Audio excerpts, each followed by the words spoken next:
ओम नमो भगवते वासुदेवाय। श्री कृष्णाय नमः। श्री राधा वल्लभाय नमः। श्री हरिदास में नमः। स्वागत है सभी दर्शक साथियों का आपके अपने YouTube चैनल रामकृष्ण जी शिवम स्टूडियो में। मैं रामकृष्ण शास्त्री आगरा से आप लोगों के बीच में धार्मिक कथा, व्रत कथा एवं अन्य जानकारियां प्रतिदिन लेकर के आता रहता हूं। तो आज भी बहुत ही महत्वपूर्ण जानकारी है। बिहार पंचमी 2024 कब है, यानी बिहारी जी का जो उत्सव मनाया जाता है, जन्मदिन, अवतार दिन, वो कब है। तो ये जानकारी आप लोगों को बताने वाले हैं। कैसे ये उत्सव मनाया जाता है, श्री हरिदास जी महाराज ने कैसे इनको प्रकट किया था, संपूर्ण जानकारी देने वाले हैं। तो हर साल ये उत्सव बिहार पंचमी के नाम से मनाया जाता है।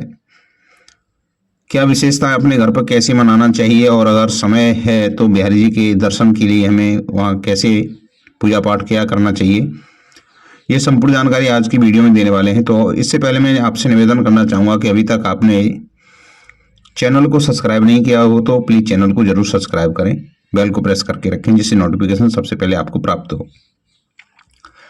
बिहार पंचमी 2024 वृंदावन के श्री ठाकुर जी महाराज का जन्मदिन इस वर्ष 2 दिन मनाया जाएगा। और जैसा कि मानना है कुछ ज्योतिषियों का, तो बात करते हैं बिहार पंचमी वृंदावन। भुजा उठाकर बोलो बोलो रंग महल श्री निधि वनराज की जय हो। बरस रयो आनंद निधि वन में प्रगटे बाके बिहारी लाल। प्रगटे आनंद निधि वन में प्रगटे शिवा के बिहारी लाल। हे बरस रयो आनंद। भगवान श्री राधा और कृष्ण के युगल रूप इस दिन का संबंध विशेष तौर से वृंदावन और मथुरा से है। यहाँ कृष्ण भक्तों का एक बड़ा समुदाय हर साल इस दिन को श्रद्धा और भक्ति के साथ मनाता है। बिहार पंचमी पर्व मुख्य रूप से मार्गशीर्ष मास की शुक्ल पंचमी को मनाया जाता है और एक खास तौर पर नवंबर दिसंबर के बीच में ही आता है। इस दिन विशेष रूप से बांकी बिहारी के प्राकट उत्सव के रूप में मनाया जाता है। श्री बांकी बिहारी जी के सेवा अधिकारी, वहाँ पर जो सेवाधिकारी गोस्वामी जी हैं, उन्होंने बताया कि बिहार पंचमी उत्सव 2 दिन का होगा, 5 और 6 दिसंबर 2024। 5 दिसंबर को ठाकुर जी का प्राकट उत्सव के उपलक्ष्य में बधाई समाज का आयोजन किया जा रहा है, जिसमें साधु संत और भक्त मिलकर बिहारी जी का समाज गायन करेंगे। उसके बाद सभी भक्तों के लिए भंडारा का आयोजन किया जाएगा और अगले 6 दिसंबर को सुबह 4 बजे निधि वनराज और बांकी बिहारी मंदिर में दीप दान उत्सव होगा। रंगोली सजेगी। श्रृंगार आरती के बाद निधि राज से स्वामी श्री हरिदास जी महाराज अपने लाडले श्री ठाकुर जी को बधाई देने के लिए रथ पर सवार होकर के वृंदावन जी एक बार दोनों भुजा उठाकर बोलो बोलो रंग महल श्री निधि वनराज की जय हो। बरस रयो आनंद निधि वन में प्रगटे बाके बिहारी लाल। प्रगटे आनंद निधि वन में प्रगटे शिवा के बिहारी लाल।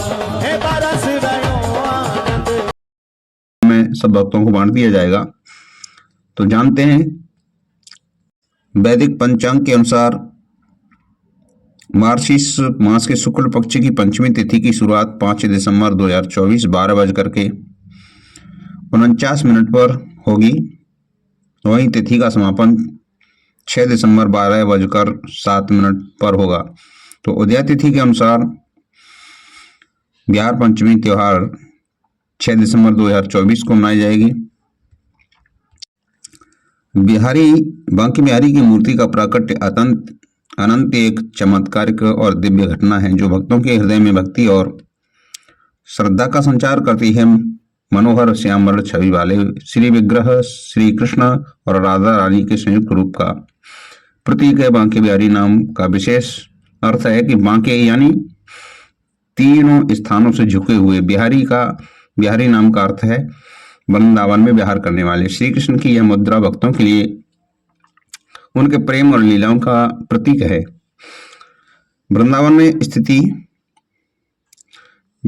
में स्थित बांके बिहारी का मंदिर श्री कृष्ण भक्तों के लिए विशेष आस्था का केंद्र है और संत हरिदास जी का महायोगदान। बांके बिहारी जी की मूर्ति की प्राकट्य का सीधा संबंध संत श्री हरिदास जी महाराज से है, जो श्री कृष्ण और राधा रानी के अनन्य भक्त थे और वृंदावन के निधि वन में साधना करते थे।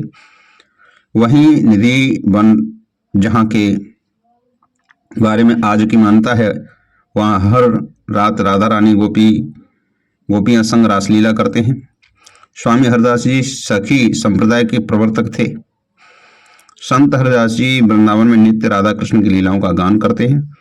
उनका मुख्य उद्देश्य भक्ति के माध्यम से भगवान को प्रसन्न करना। वे अपने भक्ति भाव में इतने लीन हो गए और इतने लीन हो जाते थे, उन्हें सांसारिक सुख दुख का कोई ध्यान नहीं रहता।